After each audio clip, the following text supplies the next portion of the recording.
A visit to Azura is like a trip back in time to a Jerusalem of 50 years ago.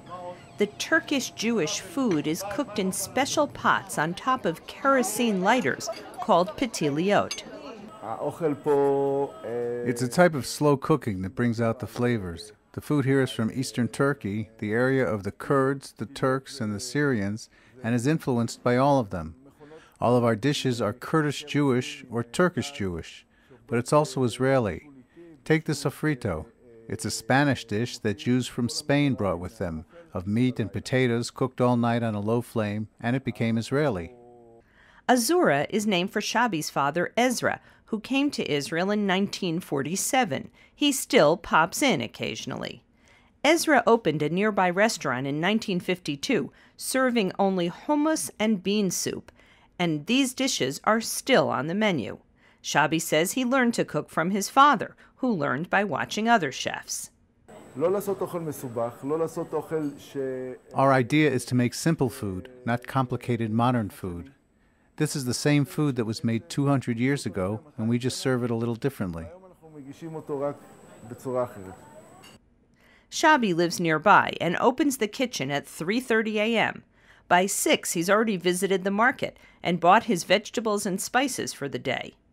One of the house specialties is Kuba, Semolina dumplings filled with meat. This is the Iraqi Kuba. It's semolina filled with meat, with beets, and it's a little sweet because of the cooked beets. People really like it. This is our Kuba from eastern Turkey. It's sweet and sour with celery, zucchini, and mangold. This is the type of Kuba called hamusta.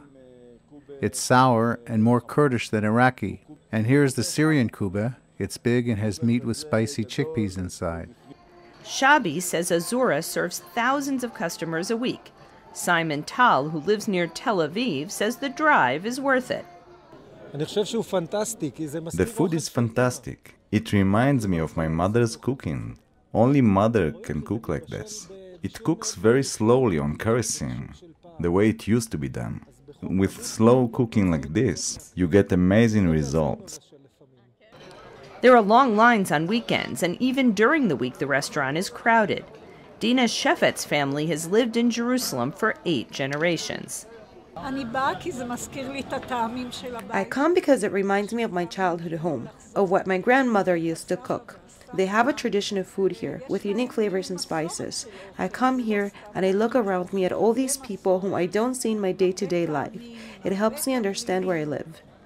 But most of all, they come for the food. For the Media Line, I'm Linda Gradstein in Jerusalem.